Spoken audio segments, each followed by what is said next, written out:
Welcome back, everybody. We are once again in the crypt. I'm so excited to be here, guys. As you know, I love doing these interviews. I love bringing on incredible guests and just having amazing discussions about a lot what I call very important topics and topics that need to be discussed way more than they have been. At least in the circles that I hang, a lot of them, people aren't even looking into the stuff that I cover. So I'm hoping that by doing these interviews, I can actually get people to start looking into these topics that I cover and start maybe looking at things a little bit more broader. And I learned so much, as well as you guys do, from the interviews that I do and from the guests I bring on. I'm constantly learning and trying to find truth, find answers. That is what I've been on this journey for a lot of years now. And so it's very exciting for me when I get an incredible guest on here to kind of just share their knowledge. I ask a lot of questions because, as I was just saying, I'm learning like all of you guys are. So I think that is a really cool way just to bring in my guest. I just got on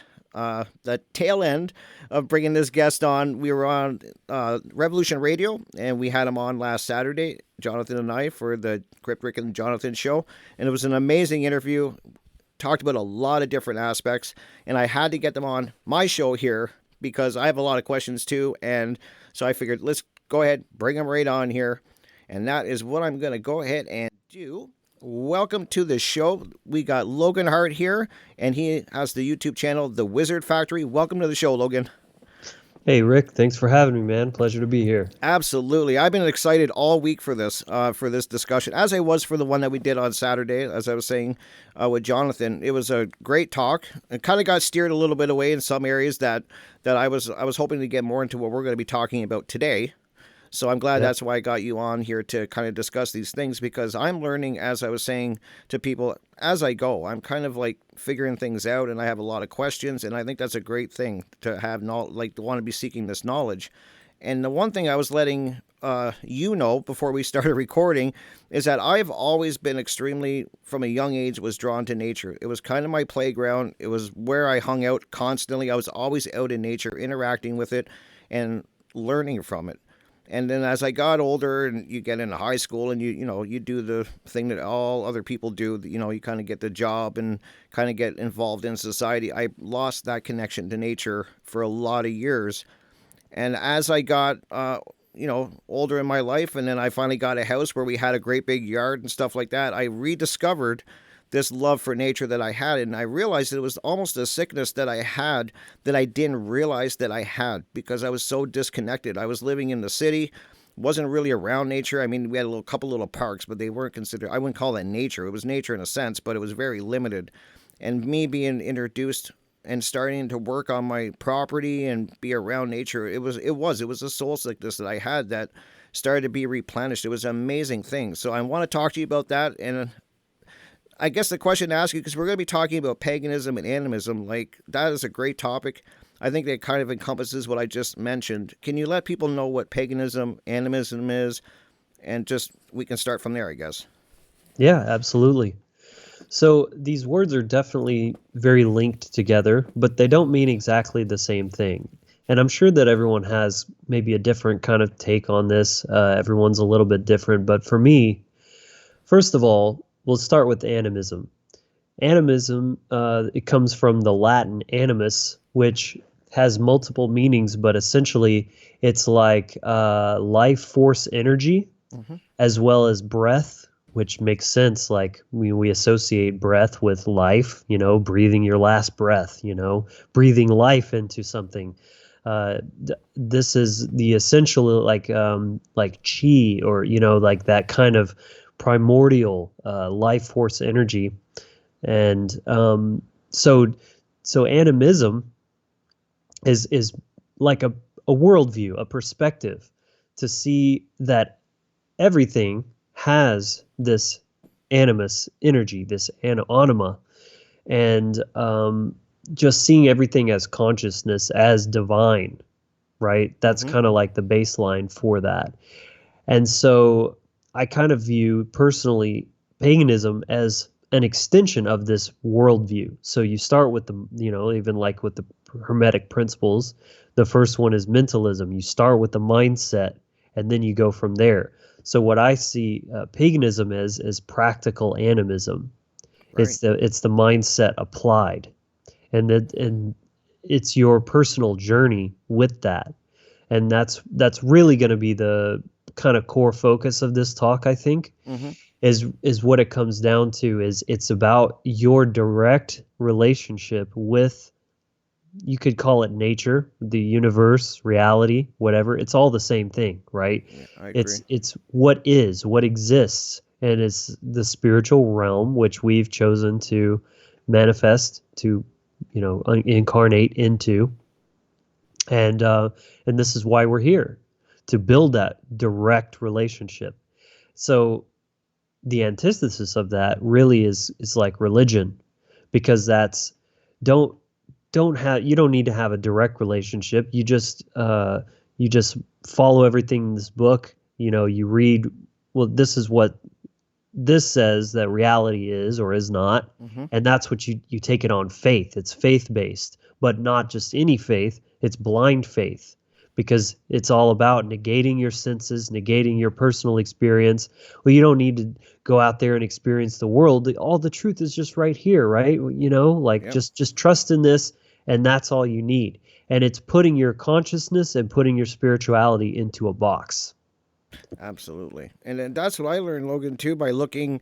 When I started looking into this, I quickly learned that, and as I'm sure other people will even realize if they start looking into it, is that it is definitely, when you look into the paganism and animism, it comes with this baggage from organized religions. Like, they've really hijacked it, I guess, is a good way. Like, because I think when we talk about, as soon as I think we bring up paganism and what we're talking about, I know that people are going to have an image in their mind of what they think it is. And so Hmm. I'm glad that you're kind of like letting people know what it is and maybe let them know what it isn't, because I definitely think people have the wrong impression of what it is. And it's by design. I know it is. Yeah. Well, first and foremost, it's not a religion. That's the best way to approach it, is to keep a very pure and simplistic view on this, right? Hmm. It doesn't need to be complicated. It's just personal spirituality is one way you could look at it. And in that direct personal experience and relationship with the reality field that we're in. And the best way to observe that is in nature, because, back before man was so-called civilized, nature was all that there was. We That's were true. we were actually living in nature. We weren't isolated from it. We weren't separated or, insulated from it. We lived within it, and it was, it had played a role in everything that we did, from needing to gather wood to create a fire or build a shelter, or, make weapons to defend yourself against animals and things like this. Like, nature was a part of every thought process. Right. Anything you wanted to do was a part of that. So when I say nature, it doesn't just mean like the nature that you think of, like when you go camping, like birds and trees and stuff. It Right. is that too, but really what it is it's just reality. When we talk about these laws of nature, we're not talking about laws that only apply when you go out into the forest. The We're law of the talking jungle about, is what they try to sell people, kind of. exactly, yes, and that's a big psyop right there. So what the laws of nature are universal laws. They apply in every situation, in all places, in all times, in all locations, universally.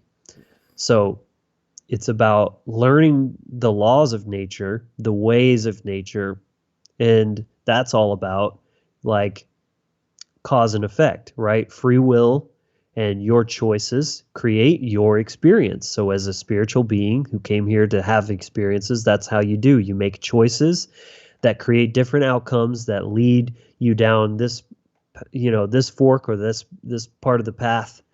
In a Hmm. nutshell, that's what we're talking about here. So That's a great explanation for it too, because and I'm just, it's so true what you're saying, and I'm glad that you said it doesn't mean necessarily just nature that you see outside when you go out into the forest, because I think that's what a lot of people think too, and I always say it's like the nature of your inner soul, of who you are. Like, mhm. I think of the, your true nature, I guess, to Yeah, kind of put it in. it's the That's what I same word for a reason. Right, exactly. And so when people look into paganism, and when I start looking into it, you hear a lot, and I wanted you to cover this because I am building up to other questions, but I want to kind of build up a foundation. Yeah. So with the when you start looking at this, there's a lot of story of the gods and that, what is your take on the gods and that, and the reason the stories are there, like the whole reason for this? Because I think a lot of people are gonna like look into this, and then they're gonna run into a wall of different gods and all of these different things, and so I want to get your thoughts on that. Yeah, that's a great question. And again, you have to keep this very pure and simplistic viewpoint. Don't overcomplicate it. And and what I so as to your question about the gods, I see that as allegorical Mm-hmm. for natural forces, natural energies, these archetypes, these energetic forces that are at play. And this is not only an easier way to kind of explain things, but also there's just something about stories that the human mind really just gets without even needing explanation. You could hear a story and you just kind of get the meaning almost at a subconscious level. I think that's what it is.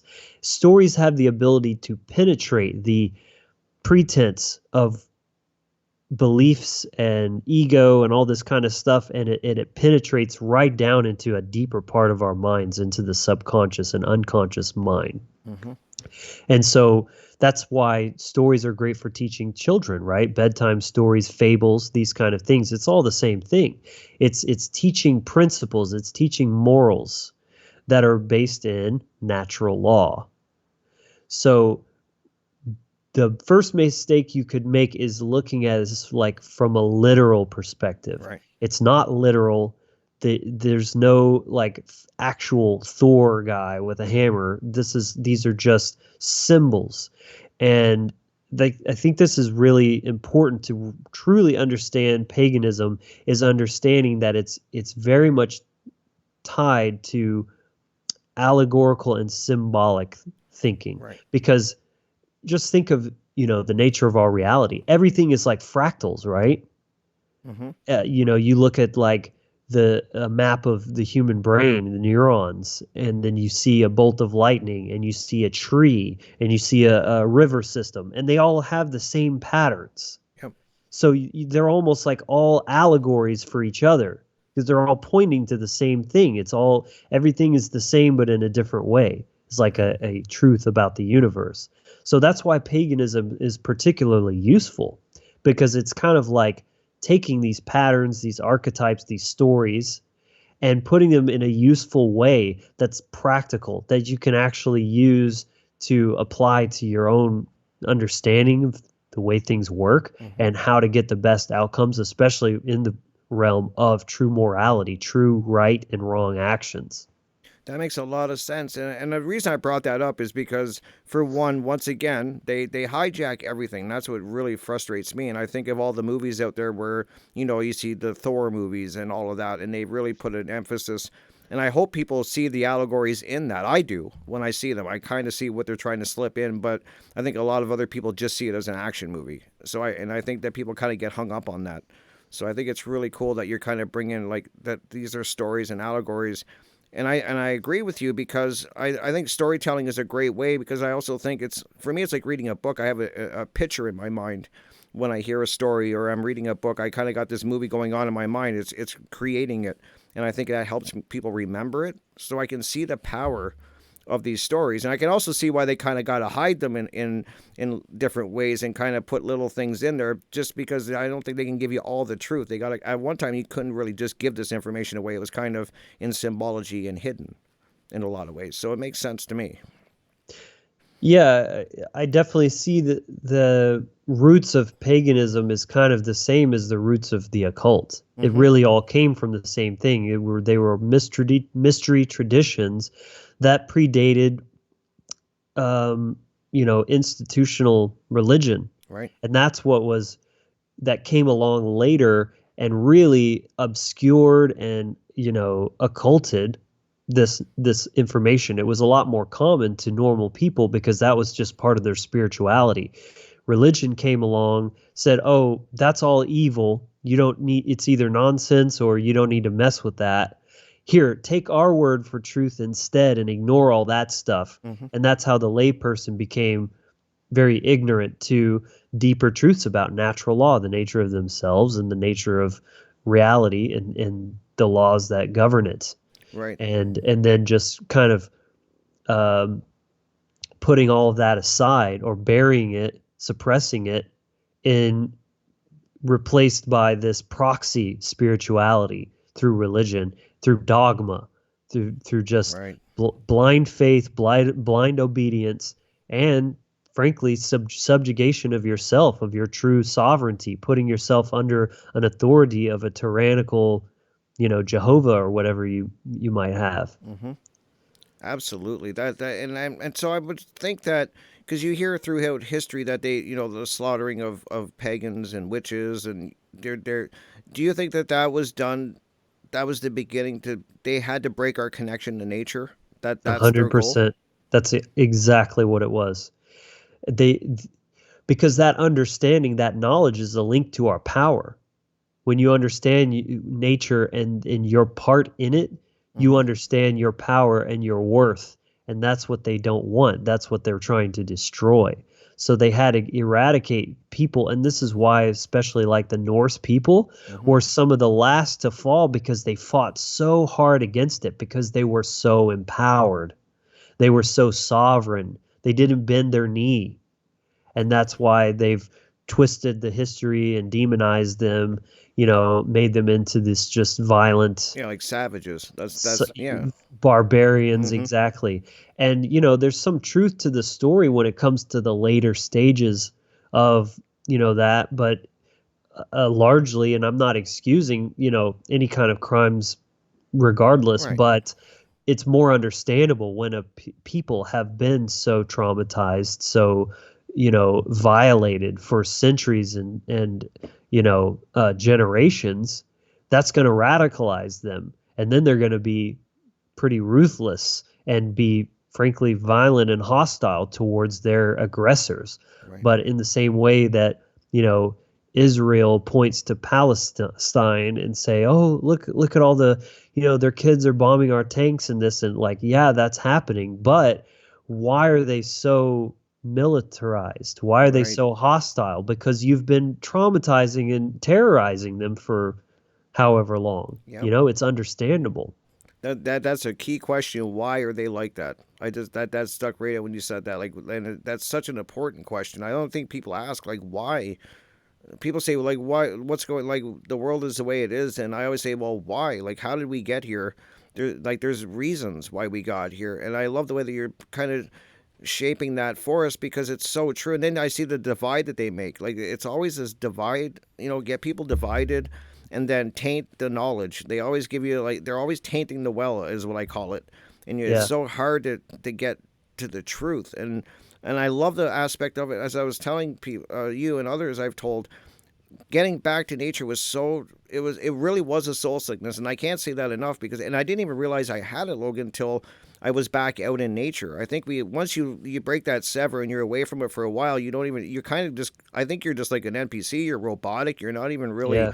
conscious of it. But when you get introduced to it again, like I did, it was so drastic. And then I started, as crazy as this sounds, when I'm out in my yard, I'm learning from nature. Yeah. I see it everywhere, and when you start to see it, it's such an amazing teacher.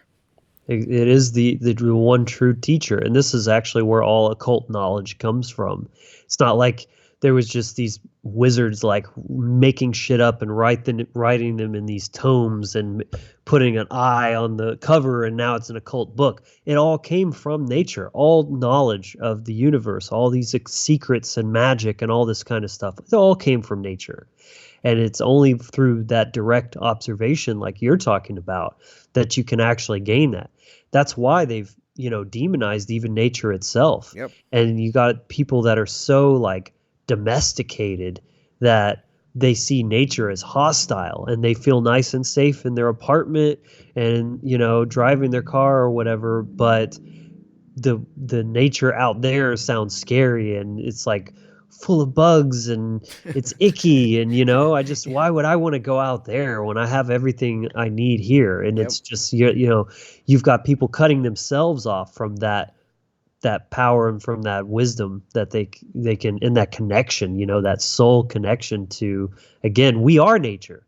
Like, even Exactly. to see yourself as separate from nature is a mind sickness. So of course they wanted to create that mindset to see you separate as it and then demonize that. Even in Christian faith, and I remember, and I was raised Christian, Me so too. I've seen this firsthand, and even said some of this myself, not knowing any better, but seeing like they demonize paganism and witchcraft and all this kind of stuff as evil because it's somehow venerating the creation rather than the creator. It's all And the that's same. it's all the same, right? Yeah. Yes, that's the whole point. That's what animism is you're seeing God is everything. It's the all. That's so true, and that you're right what you said because I was raised Christian too. I was I had 8 years of schooling actually of Catholic school, and let me tell you, I did not fit in at all. I was all as people know that have ever listened to any of my shows. I've talked about it on occasion that I just did not fit in with that whole religion thing. Yeah. I asked too many questions, and I would drive them crazy, and I was always in trouble because I was questioning. And at that time, I was still very much connected to nature. I was still out in nature. It wasn't until I got into like the high school days that I lost that connection. And then, like as I said, life happened, and then I lost that connection. And I've Yeah. learned so much from it. And you're right that they demonize it and nature. And I see what we're doing to nature, and it's so unnatural. And I mean, I'm sure we could branch off in so many areas, but I have covered a lot on even the farming and how we grow our food. It's so unnatural, this big farming and what we're doing to animals, and it's just such an unnatural state for the world to be in. And Right. we're it's like we're doing everything to destroy it. Yeah, well, when I think of natural in the context that you're using it here now, I mean this word can go so many It different can, yeah. directions, but in this particular context, what that means is something more akin to permaculture. Right. It's an ecology, it's an ecosystem where everything is in balance with each Hmm. other. Everything is kind of just finding its own place and its own boundaries, and there's ebbs and flows to it, right? You got a growth of this plant over here, and more of these wolves are breeding, and this kind of thing is like everything is constantly in ebb and flow and in a like an Ebb and flow. Yep. Yep. interrelationship. It's connected. That's the point. Now when you have things like what you're talking about, this monocrop factory farming, there is no balance. There is no connection. It's purely exploitative, and it's sterile, right? Great You word. got one crop, you kill everything else, and just make everything this one thing. There is no ecosystem to that, and it Absolutely. it leaches and destroys the soil. And then you eventually you can't even grow stuff there anymore because you've just absolutely destroyed it because that's not in alignment with these natural principles. Absolutely. Yeah, and that's what I try to tell people. I try to tell them that there's this ebb and flow, that there's this motion to everything and this energy transference, and we're Yes. breaking that by doing what we're doing in so many ways. I mean, like I said, this conversation could go 100 different directions, Yeah. but we're kind of it's in the same. I think it's really in the same. Like I just think of energy transference and how we're transferring energy back and forth, and when you kind of do what humanity is doing, we're breaking that energy flow, if that makes any sense. Oh And yeah. So you're reminding me of there's a rune called Gebo. It looks like two sticks crossed, and go. that's what that's all about is exchange of energy, the flow, and the like the back and forth of things. And this is a great example because the runes were from the Norse pagan culture, Hmm. and they all the runes are somehow connected to nature and the lessons that it has to have. Hagalaj is like hailstorm, and that's showing how it's basically like challenge, but not seeing it as a negative thing, but in that it's going to stir things up, it's going to renew things, it's going to destroy in order to create. And then what happens when the hail uh, melts, it turns it into water Hmm. that actually nourishes things for new growth to come in. So it's only like from a Western, maybe kind of Christianized mindset would see a rune like that and think that, oh, that's a bad rune. There are no bad runes. There's no bad tarot cards. That's you're in your victim mindset. Right. A pagan is going to see all challenges an opportunity for growth. They see destruction and chaos as what gives way to new life and creation. It's all connected, you see? Like Yep. it's the circle. It's all ebbs and flows connected together. That makes so much sense. I was going to ask you that. I was actually going to ask you that if in paganism they actually look at anything in nature as a negative, or is it always just part of the cycle and then positivity comes out of it? Yes. Very interesting. That is very interesting because I was going to ask you that. That was my next question as you were explaining. I'm like, I wonder, Perfect. like, do they look at that as an anything negative, or is it just always just a transference of energy and that's building on this, like that circle that we're talking about, that circle of life, I guess. I mean, I'm trying to think of I'm sorry, I might be butchering things, guys, but I'm trying here. No, that's fine. I mean, if anything, that was a thing, a, a more pure concept, and then it got kind of this weird stigma because of like the Lion King and like Yeah. all that kind of stuff. But no, there's something to that for sure.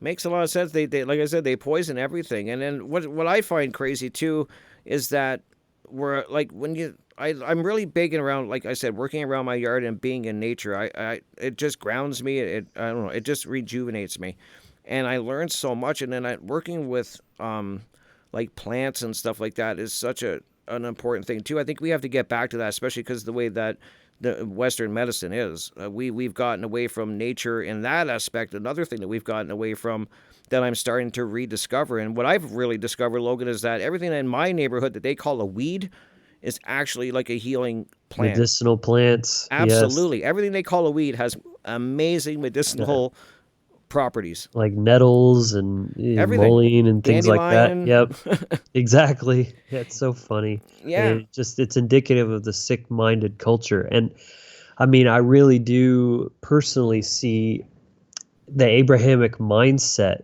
especially in the West. It's apparent in all these different things, even things like monocrops and stuff. It's, Mm-hmm. monotheism, monoculture. It's the same monovirus. I call it the mono mind virus. Yeah. It's all systemic because it's, like I said, it's coming down into the very deep parts of the brain. So for me, even coming out of Christianity, it took me a long time to even realize, whoa, I've still got like these Christian programs running, even though I've in name denounced that as a faith or as a label for myself. I still am holding some of these programs and operating from those mindsets. Things like, money is evil, or Mm-hmm. the root of all evil, and that you have to be like this lowly carpenter in order to be spiritual, and if you're wealthy, or this kind of thing, or like that you have to just go around helping the sick and the hungry and the homeless, and instead of like seeing every person as sovereign. It's Right. like, the pagan would say, hey, have you ever stopped to think that the more you're giving your money away to these homeless people, you might be enabling them to just stay weak and disempowered and not actually do anything to change the trajectory of their life? Yeah, that you say that to the Christian people, they're going to take that like that'll be a thorn in the ass. Yeah. They're not going to want to hear that, but I hear you. I can't agree more. Like you don't that is a great way to look at it, Logan. Yeah, I mean, it's Wow. not to say like bad things don't happen. Sure, like people get down in their luck, they have shitty state, they lose their house, their job, whatever, and that's why some people are homeless. But you know, the bigger picture is largely if they're choosing to stay that way and they've been homeless for years and they say that they're not happy, but they don't do anything to change it. I Mm-hmm. mean, that's again, you got to be personal responsibility is key to spirituality. This is exactly why I also reject the archetype of Christ, because at least in the biblical literal sense of it, this idea that this guy wants to die for me, no thank you. Because Right. I want to earn that for myself. I don't want to die for anyone else and take and rob them of that gift. It's a gift to die unto yourself, to Right. sacrifice yourself to get that knowledge, to get that growth. I would never insult someone else to say that I'm going to take that away from them by by martyring myself for them, and I damn sure won't let anybody do that for me. Right. No, that makes a lot of sense. It's all part of this journey, right? And that's the way I look at it, and that's a key part of it too. Right. I know a lot of people that are probably even listening, and I was in that camp for a long time. You're scared. People are so scared of death. Like it's just one of these things that people don't want to think about. They don't want to discuss. And I'm totally opposite now. I just know that this is, to me, this may sound crazy, but I always say to people, like, to me, death, it's like to me it's going to be a good feeling, and let me explain why I say this, because people probably think I'm crazy, but to me it's like I've finished something. Like, to me it's the end. I mean, I started on this journey, and now I'm, when you die you finished it. You and I'm hoping that I came here to learn what I was supposed to learn, however you want to look at that, and that it's a great feeling to just finish something. Does that make Mm. sense? Oh, it definitely does. I'm kind of getting this flash of an allegory that I can use where think in your life, you take the concept of a movie, right? I see film as kind of a modern day mythology. Hmm. It's the same thing as old myths from, different cultures of ancient times, but it's just done in a modern form. But the purpose and the intent is the same. It's teaching morals and wisdom through stories that you can kind of identify with different characters and see the choices that they make in the movie, and then you see how that plays out and the Hmm. movie's over.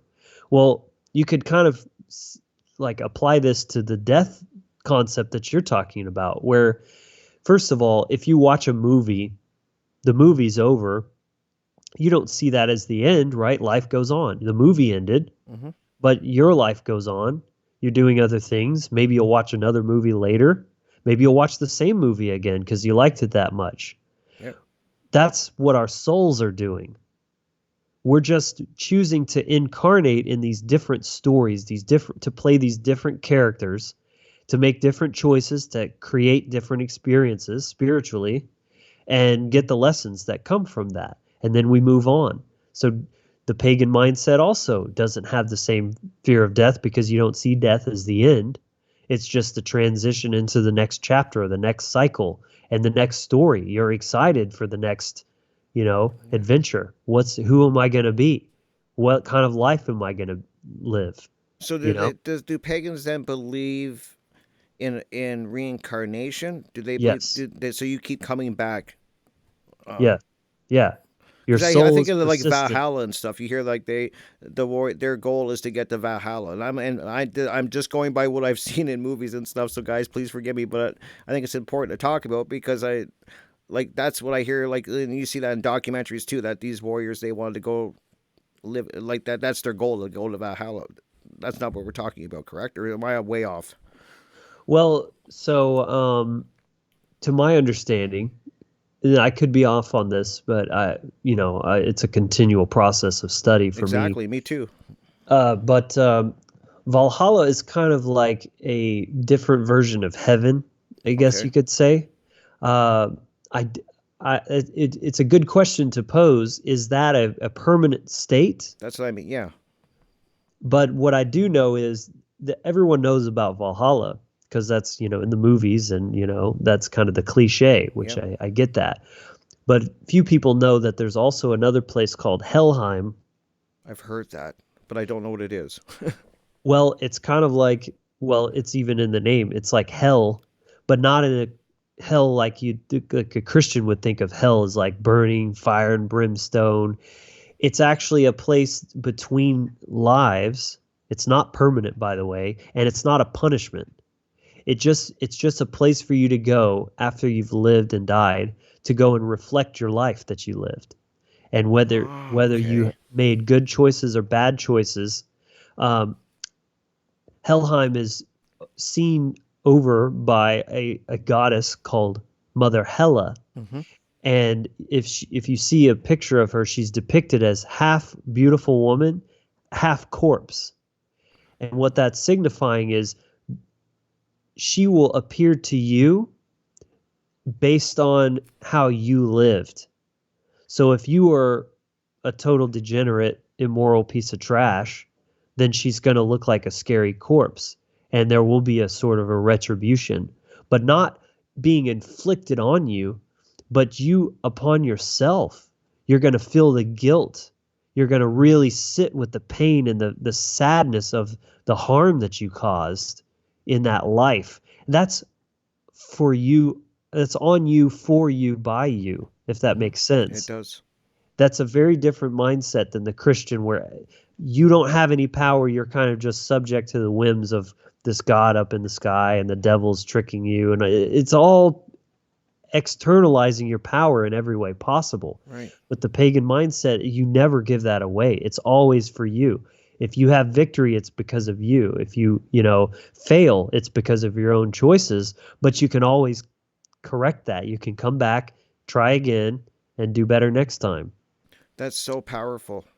Wow. And it's so much more in alignment with It is. actual nature, is seeing everything as connected, as continuous, rather than this static idea of death being permanent, of this is the end, because where's the growth in that? From the Christian perspective, say you make mistakes in life, you earn your place in hell, well, then you're just going to be there for eternity. There's no more opportunity to learn. There's no more opportunity to grow and to change, which is what nature is all about, is in constant flux and Yep. changing of forms. It's not that rigid. I've always said that about nature. It's not that when I thought of like, and that was the thing I would argue about too, is hell is like, okay, so if you do a bad thing, there's no like, you can't make up for this. Like you're sentenced to eternity in hell. You're going to burn in a lake of fire. I had a problem with that. Even at a young age, I was like, I can't see that the God, you can call it I call it the creator, call it whatever you want. God, I'm not going to argue names with you.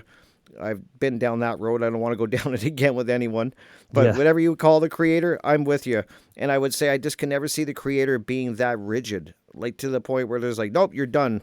You messed up. I always think this nature is you're always learning and you can go back and learn again.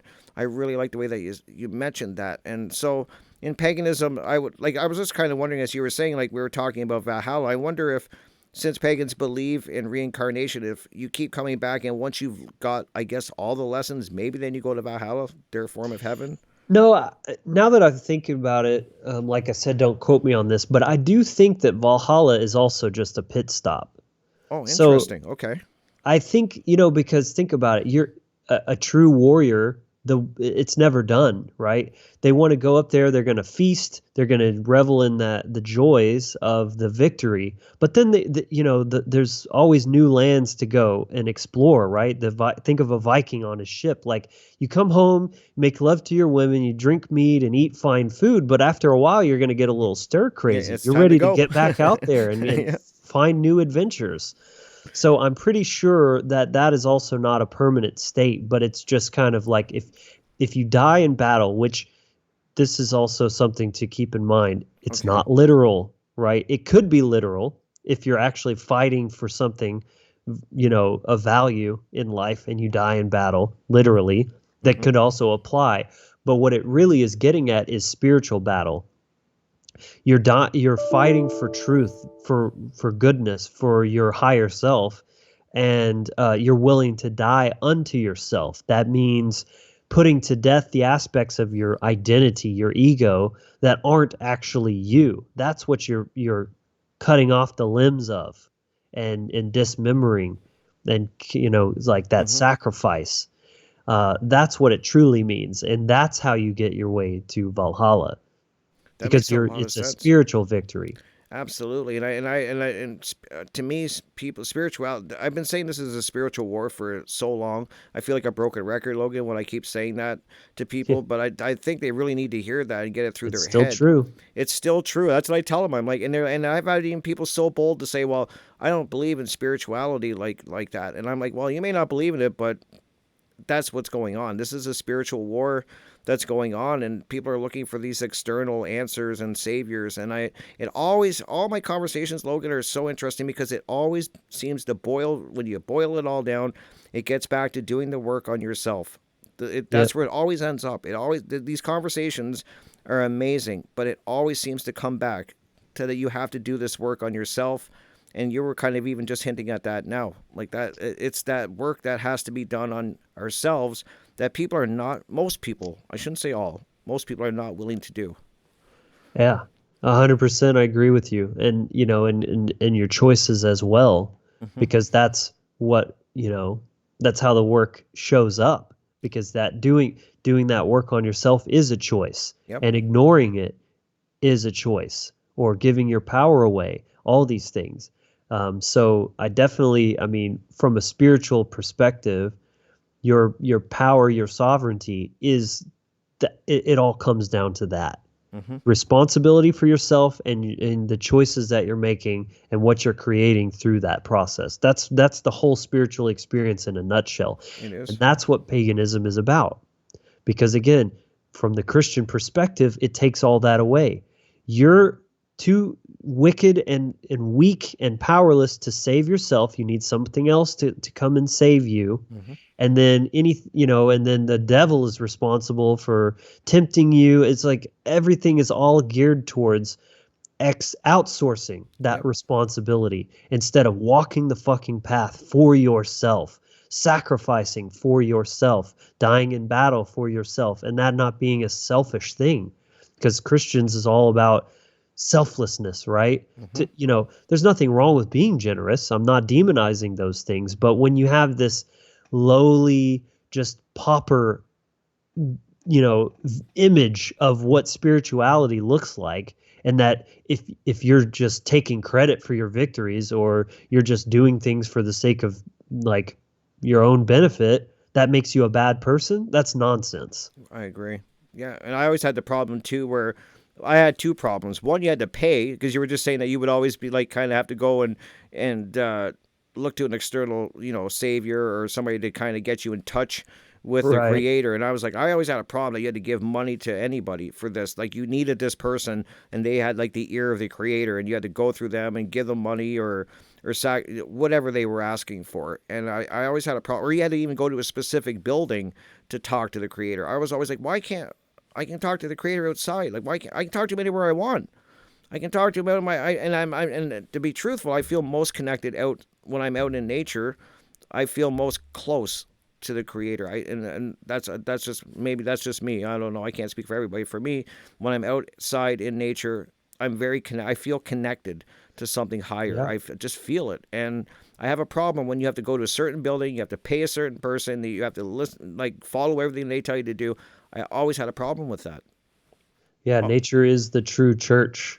It's the true agreed. sanctuary. It's where you go to commune with the divine. It's not in a building. It's definitely not giving money to these you know, I don't even know what charlatans demons. I at don't know what to call best, them. and outright pedophile freaks at worst. You know Yep. what I'm saying? Like, we can't deny that that's a huge issue going on within not just Catholic, but Protestant, um, what do you call them? Jehovah's Witness. Jehovah's. Yeah, These you are name them. all cults that have, sexual slavery and all kinds of weird stuff going on. And you have to ask yourself, like, what is it about that whole belief system that is creating, it's not just a coincidence. It's running that mind virus that's coming out when you have this sickness. It's going to come out one way or another, right? Yep. So it's like if you're being abused, you're accepting that, you're just taking it year after year after year. Eventually it's going to break, and then you have something like Joker, like Joaquin Phoenix, if you've Yep. ever seen that. Absolutely. It's like eventually it's going to come out, but in such a big way because you didn't deal with it in a healthy way before. And Right. now it's going to come out like, whoa, that was crazy. I think of people like that too that are dealing with their inner traumas. When you say that, I just think of also people not doing that, and then it and manifest in so many different negative ways. If you're not doing the Right. shadow work, is what the term people are using now. So I'll go with it. It makes sense. It's a good term, so I'll use it. Doing the shadow work on themselves, and if you're not doing that work, as we're talking about, that spirituality on yourself, and learning about yourself and fixing these things that we all have. We all have these traumas, whether they're big or small. It's great what you're saying. I thought of that because people that don't deal with these problems that manifest, like you were saying, it just kind of comes out. It's going to come out, whether it's for Yeah. good or bad. And a lot of the trauma is from gaslighting, Oh yeah. telling you from the day you can even understand words, you're a sinner, you're wretched, you're evil. and salvation from Christ is the only way to make you whole and like a worthy human being whatsoever. And also, your body is wrong, so we're going to cut off a piece of your Mm-hmm. sexual organ when the day you're born, because you were born again. It's like a medical original sin Yep. there. That's a sexual trauma, and then tell you that you're wrong for having sexual urges, and this is just again demonizing nature, Yep. the nature of your instincts and everything, and you're suppressing all of these things, and you're swallowing that gaslighting year after year after year.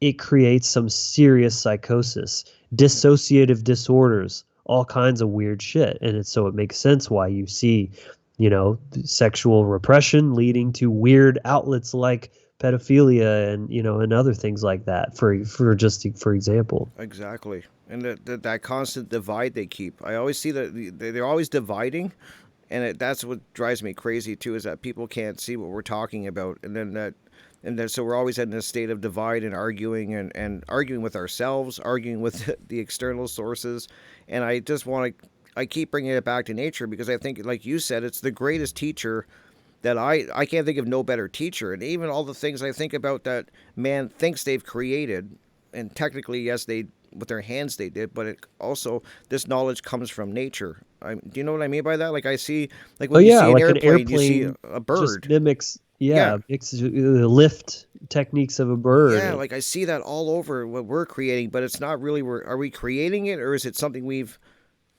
learned from nature? I mean, that's a good way to put it. That's the question right there. And again, just taking it back to what I said earlier about all occult knowledge is the same thing. We didn't. No one just came up with that or invented it. We discovered it through direct experience. Hmm. And so then they've hijacked that knowledge, kept it to themselves, and then demonized you for trying to have direct interface and just say, "Oh no, like this is the truth. This is Right. what you need to just believe." Absolutely, and I'm just want keeping an eye on the time. I don't. I thank you so much, Logan, for your time.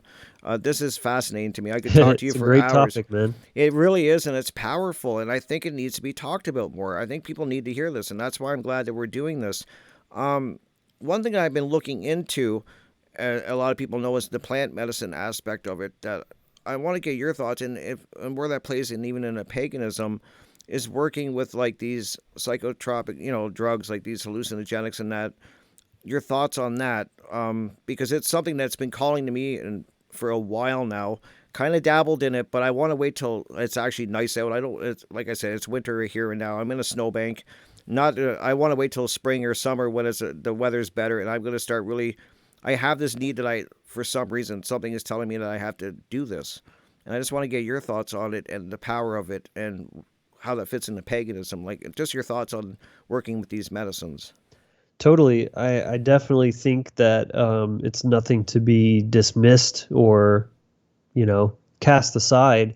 And again, in this context of this conversation, plant medicines, plant teachers, and shamanism Mm-hmm. were 100% went hand in hand with pagan, practice. This was just as common as like, just how you would deal with a cold or something is like if you have emotional sickness, you need healing. Mm-hmm. This is what they would do. It was, it's like a sponge or a scrubber, for your soul, for your inner emotional landscape. That's what I think that they are very useful for doing, is basically purging trapped energy in the form of emotions and memories and experiences and things. I've definitely experimented with a good range, um, mostly DMT through like crystal, smoking form, Right. Yep. as well as psilocybin mushrooms. And I did a retreat that was 2 consecutive nights of ayahuasca ceremony as well. So Wow. That's so powerful to me. I think that it's really important. That's a great way that you put it, like scrubbing. I just think it like a lot of people have fear of it, but I think it's because they fear what is going on inside them. I think when you start working with these medicines, which is I think is a good thing. I mean, I'd rather bring it to the light and deal with it than keep burying it and pushing it down like most people want to do. But I get their Yeah. fear of it. I get it because they're scared of what's in them, I guess. Yeah, but I mean, think about it. If you're afraid of it, then wouldn't you be more afraid that it's inside you instead of Right. actually trying to release it and let it go and heal from it? Absolutely. Absolutely. That's the way I look at it too. But a lot of people don't. They're like, I don't want to mess with that. Like it's like, and I get it, but I'm like you. I'm like you. You have to that's the only way you're going to get rid of it is by dealing Right. with it. It's playing an effect in everything you do. If you have unresolved traumas, it's poisoning every action you take, every thought that you have, the way you see the world. And this is exactly how mind control works, is it exploits those wounds as an entry point for their programs that's making you Right. behave a certain way that's supporting and upholding the system, the matrix. This is exactly how it operates. So you have a responsibility to heal that, and that's going to make you immune from all their bullshit. So if you are at least awake to the system that is, and that it's not in your best interest and it's trying to control and exploit you for their gains, then that should be all you need to know to understand, like, healing yourself is how you fix that, and how you make yourself immune to their mind manipulation Right. tactics. That's so true, like that's why I keep trying. And it's a tough road to try to talk to people. I found about this, like when I start talking about natural law and objective morality, principles. Just right. Simple thing is right and wrong. People don't. That's what worries me, Logan. Is that when you ask people, even Mark Passio did it. He said, like, try an experiment. Go out and talk to people on the street, and just ask them to give you a definition of what a right is. They can't do it. I was shocked. I'm like, I'm going to take that challenge. And I went out. I remember I went out and asked people, and I got so many different answers, but nobody gave me the right one. And that's the problem, is that people don't know about objective morality. They don't know about natural law, and if they do have heard the terms, it always seems to be poisoned. Like I said, you talk natural law, people automatically say to me, the law of the jungle. Like it's on almost automatic. So their Right. mind virus is working. It's working on people. Absolutely. And I think largely people don't want to accept the reality of objective morality, because if that's true, that means they're actually responsible for their Right. decisions and how they're affecting the world. Yep. So it's like in their best interest to preserve their ego. Well, it's much easier if they just say, "Oh, well, that doesn't exist. That's all made up." Then that's their sad attempt at abdicating that responsibility from themselves. That's what it is. Once again, it's like passing the buck kind of thing, right? Like take Yep. anything but personal responsibility. Once people hear that it does fall on them. They people don't like that. Like I just they really don't like it when you start throwing accountability at them. And but it's just a funny state that people are in. And I see the mind control that they're doing on people. When you see it, you can't unsee it. And it's just constant. They're barraging it in every aspect of our lives. They've really infiltrated everything, and once again it comes back to, we have to do this work on ourselves, and that's the journey that we have to take. That a lot of people are scared to take. They're not aware of it. I want to I want to kind of end the show on a positive, because we kind of talked about some things here that are the problems. What are some of the solutions you think, Logan? Like, how do people start getting down the right path? Like, I mean, I guess it's a pretty broad question, but maybe we can focus in a little bit Oh, more as I've we go. I've got a good answer for this. Awesome. This is something I wanted to share kind of at the beginning, but it's good that it's coming up now, because this leads perfectly into my answer. The way that I view paganism and animism is basically spiritual anarchy. It's it's your true and sovereign form without being shoved into a box of any kind. And it's about your life, your freedom to make choices and discover what truth is for yourself. So the solution is, don't put yourself in a box. Free yourself from any sort of dogmatic belief system. anything that someone's telling you is the truth and that you can't observe for yourself, you know, don't subscribe to that. Sure, some things aren't knowable. Some things might be more faith based, but on those things, like, I don't know, the flat Earth is always a funny. That's a big one right now. Yeah, yeah, exactly. That one's So okay, huge. so because you don't have the ability to go into space and see for yourself, then there's lots of ways that you could kind of argue both sides. And personally, I've looked into it. I've looked at both sides, Mm-hmm. and I've landed more on the side of globe. Like, that's just what I think makes the most sense. And there's some pretty simple scientific methods that you can prove, that is the case. However, I'm never going to be, even on something like that, I'm never going to be so rigid to pretend that I know definitively something if I can't personally observe it. I'm And the that same way. one simple thing would radically change most people's perception of things if they could just let go of needing, everybody has to have an opinion. And most people, they're just talking out their ass about stuff. They have no clue what they're talking about just because they're afraid of saying the words, I don't know. Like, what's so bad about that? Yep.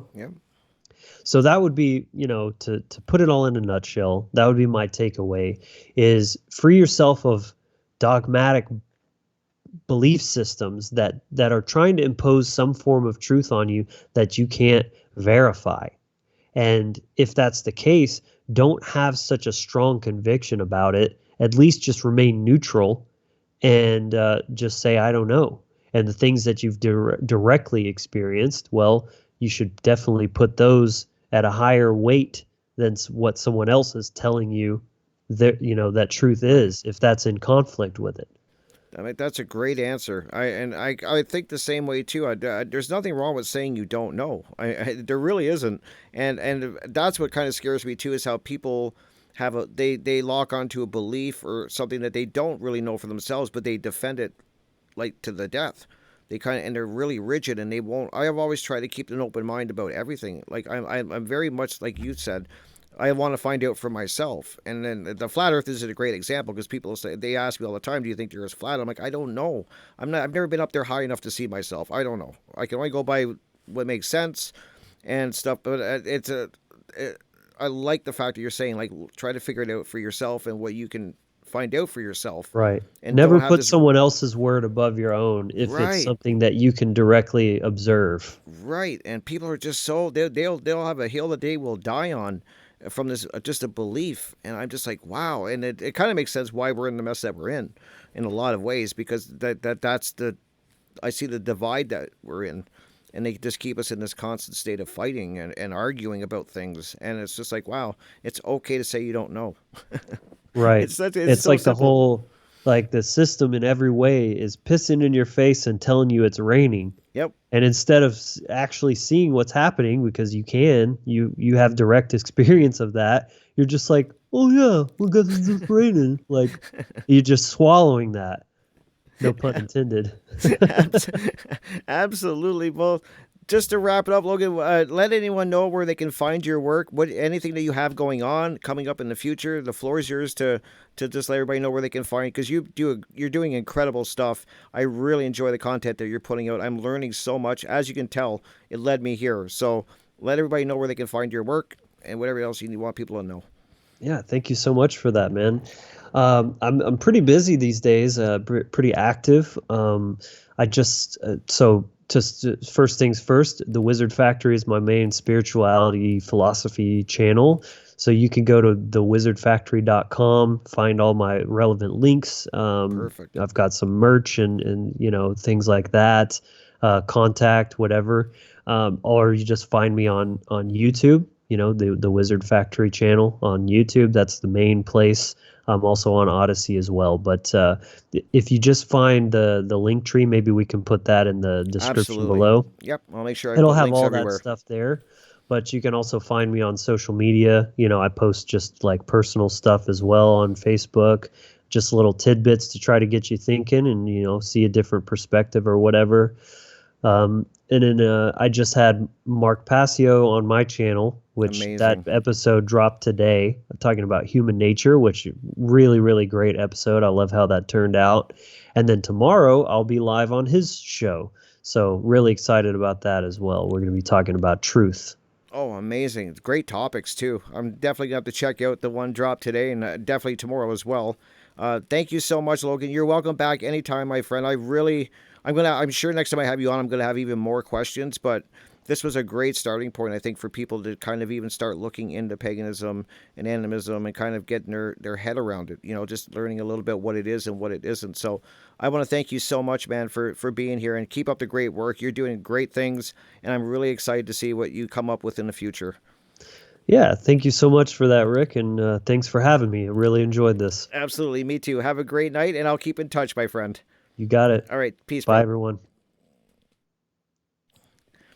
Well, there we have it, my friends. I always say it at the end of every interview that I do that, wow, what an incredible man, what an incredible guest. And I'm so happy that he could take the time to come and speak to us about this paganism, animism. I mean, this is an incredible topic. And it really, when I started listening to his work and looking into this, it, it just resonated with me, if that makes sense, because as I was saying at the beginning, I've always been very connected to nature, or at least I was from an early age.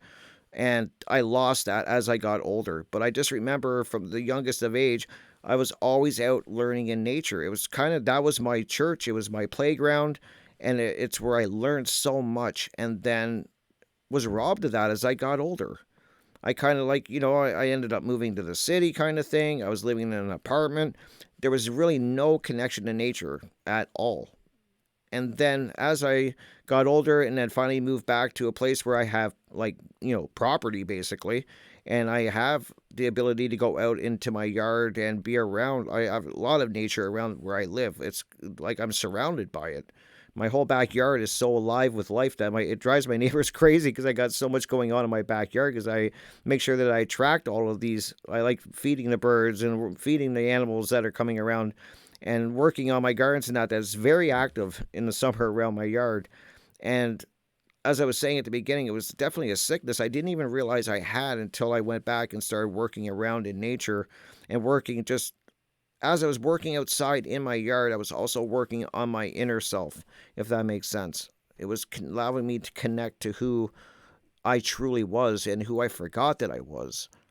And it's just such a powerful thing, and I just hope people start that are listening to this realize that that is the key. It's like Logan was saying, I was saying, you have to do the work on yourself. I'll keep saying that because it's what's missing. People are so busy looking to other outside of themselves for the answers, and I will keep saying that a lot of the answers are truly inside of you. And when you connect with your true self and you connect with the creator and nature, it all starts working together, and you'll see that the more that you're around it. So I hope you guys enjoyed this. I'm definitely going to have Logan back on again if he will come on in the future, because I will have a ton more questions for him, I'm sure. And so thank you guys so much for once again joining me. I got lots of amazing people lined up for future episodes. I want to keep these amazing interviews going and just keep bringing incredible people on here to have these discussions. I really do learn a lot and enjoy these conversations, and I hope you do, and you're learning from them as well. At least I hope it's sparking some curiosity about what's going on out in the world, what's going on within yourself. So I hope that's my goal anyways, guys. And just to wrap it up here, I just want to let everybody know about what is coming up very soon, June 24th and the 25th, 2023. It will be Funnel 3, guys, and this is going to be the Trivium, Knowledge, Understanding, Wisdom. I will keep you guys posted as it gets closer to the date. We have amazing speakers that are going to be part of this, so I'm really looking forward to be a part of this, and I will keep you guys posted as it gets closer who the guest will be, but it's going to be an incredible, incredible couple days. There's going to be so much knowledge there. Please, guys, put that on your calendar. Make sure you're there to see it. Check it out, and I will keep you guys posted. Just wanted to let you guys know about that because very exciting. I'm very excited about this. I was part of Funnel 2, and there was so many incredible speakers on there and doing presentations. And this is going to be a really amazing Funnel 3, guys. So make sure you put it on your calendar and be ready to check it out. And there we go. Actually, there we go. Now I got to go back over to here. There we go. All right, guys. So thank you once again for joining me. I will be back very soon with another amazing guest. We're going to be covering some great topics here. If you are a fan of radio, do not fear. I got you covered. If you like radio, you like that format, you just like listening while you're working around the house, or you got your headset on, don't forget that I am also at revolution.radio every Saturday night. I have my amazing co-host, Jonathan Wright. We have the Crypt Rick and Jonathan show. We are in Studio B, and that is from 6 to 8 p.m. Eastern Standard Time. Then you also got my show, Crypt Rick's I've Been Thinking. I'm in Studio A on Monday nights from 6 to 8 p.m., also Eastern Standard Time. Check it out, guys. It's going to be a lot of great stuff going on there, too. I have guests that I bring on there. We cover a lot of other different topics there, doing the same thing with my co-host, Jonathan, on our Saturday show. So, hey, check it out, guys. I still am a big fan of radio. I was raised on radio, so what can I say? I love the whole format, and I just enjoy talking to a lot of incredible people on there. So, check it out, guys. Like I said, revolution.radio. So stay safe, guys. I will be back soon. Take care of each other. Love yourself. And remember, you are the greatest, and nobody is better at being you than you.